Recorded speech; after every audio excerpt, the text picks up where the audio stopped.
Hi, I'm JJ. Welcome to Rocket Summer. I wasn't planning on participating. I didn't think I would find a book that would be included, but as per my last video, I read The Day of The Day of Triffids by John Wyndham. Or I listened to it rather because I'm trying to make my way through a bunch of audiobooks. So I just finished that one and I am pausing on The Pivot of the Universe. It was the history of Iranian monarchy, the rise and fall. It was dense and the narrator was kind of dull. And I thought I wouldn't get as much out of it than if I were to either read it physically or just find a book that I like better that encompasses more general Iranian history rather than just the monarchy. But I also didn't want to waste my time on something that I wasn't thoroughly enjoying when I'm trying to get through as many of the audiobooks as I can.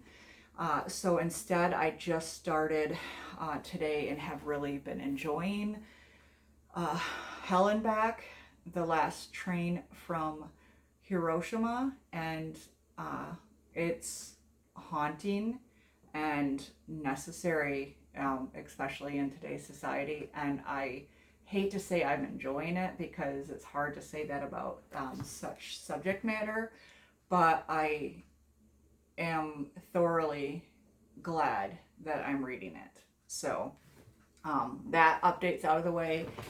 So now on to my review for Rocket Summer. So the book was written in the early 50s following World War II.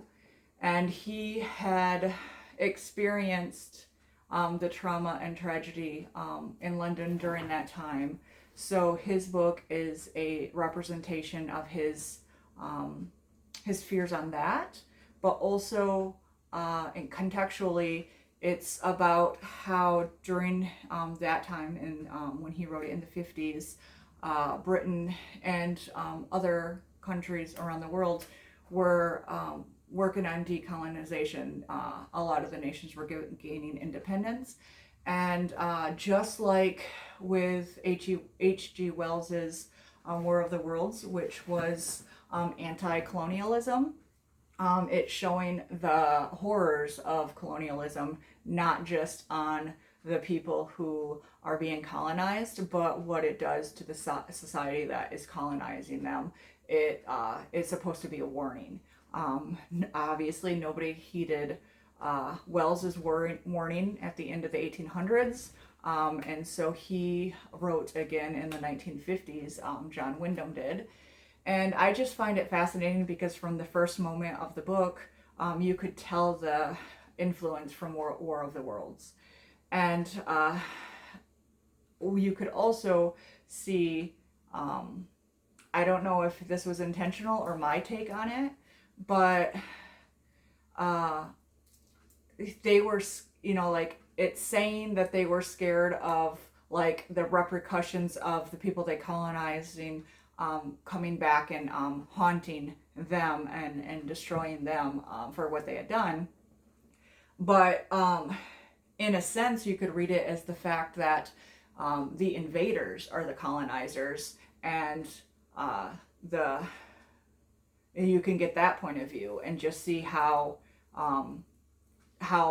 fearful and traumatizing it would be from that point of view, rather than being scared of what you did come back to haunt you. So like I kind of liked looking at it from both directions.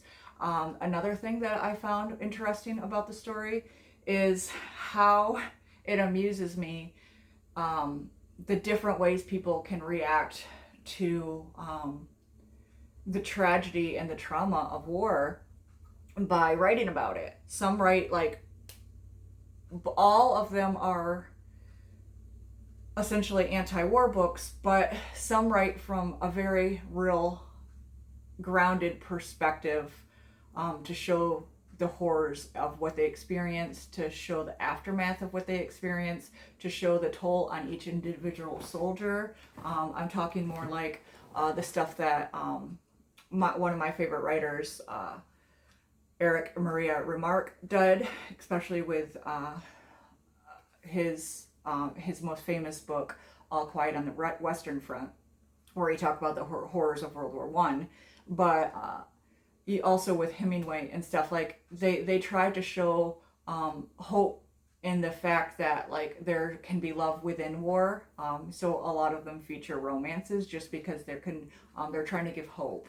And then you have writers like John Wyndham or Kurt Vonnegut, who wrote Slaughterhouse 5, who go the exact opposite direction, and their way of dealing and processing trauma is by writing either sci-fi or something like way off the wall as an almost escape from reality. And so I just find it fascinating, like how two people who can experience similar things like come away writing about it completely differently. And it's all a matter of perspective, but I found that interesting. So the story itself, this guy wakes up in a hospital, and he had problems with his eyes, so his eyes were covered, and there had been what he was told was like a meteor shower or like, you know, something falling from the sky, and it ended up blinding a lot of people.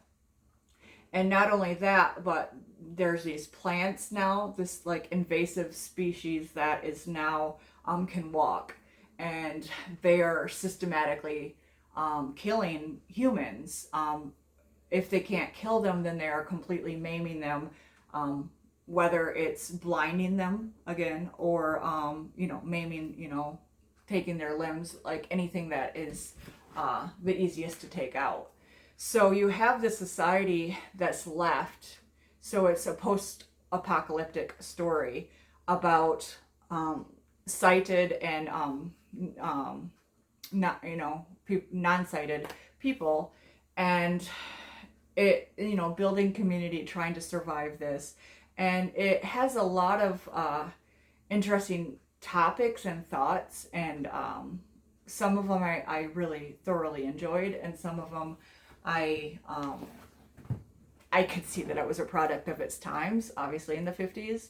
Like the fact that he wrote that they were going to have the society, men and women have to procreate, we have to bring the world back together. Like you hear that in every cult that there ever was.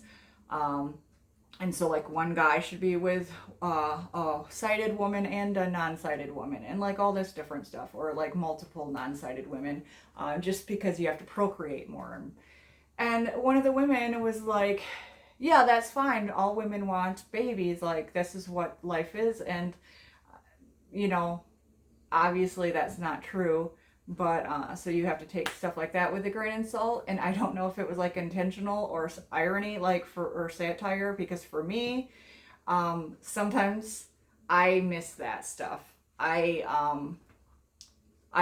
That's why I like to research the books that I'm reading, so I can understand it contextually, because I don't always understand it.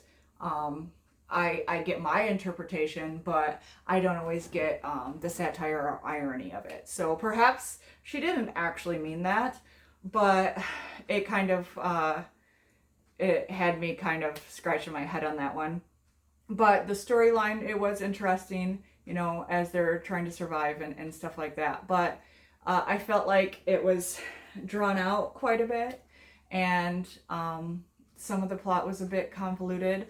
I did like his ideas about when he was talking about the species and how no one thing is supposed to dominate forever. And he was talking about humankind, but you can see, since that was a reference to the British Empire having to basically start decolonizing, it was a direct reference to that. But it was an interesting concept, and some interesting thoughts. It's kind of interesting in a lot of dystopian or post-apocalyptic novels, how many of them skew towards socialism first, and then that's how the society survives, by like being a community and helping each other, and it can also skew the other way as they start these communities. They're supposed to all put their own work in, and then you have the people who corrupt the system, or the people who take advantage of it and stuff like that. So it's going to go one of those ways when they start developing communities like this. So it's kind of interesting to see how each author takes that and which way they're going to go with it. I guess I just didn't always like the way he went with it, but overall I am glad that I read it. I do want to read, I saw that he has another book. I'll write that down in the notes, just because I don't want to misremember the title. But it was a book that American horror movie, The Village of the Damned, is based on. That actually sounded kind of interesting, because I won't talk much about that just because I haven't read it, but I researched into it and want to read it. So maybe when I read it, I'll give an update for that. But it did make me want to read his other that book especially. But I only gave this like a 2.75 stars, possibly 3 in parts, but like overall I would say about 2.75. So it was better than okay, because the way that I do it is from like a 10-point scale. So if you're doubling the 2.75, it's 5.5, not 5 stars. So it's just above center, but at least I'm glad that I read it. I know what it's about, and happy Rocket Summer. I would like to hear any books that you read for Rocket Summer, especially if you loved it and want to recommend it. Thank you, and enjoy. Happy reading.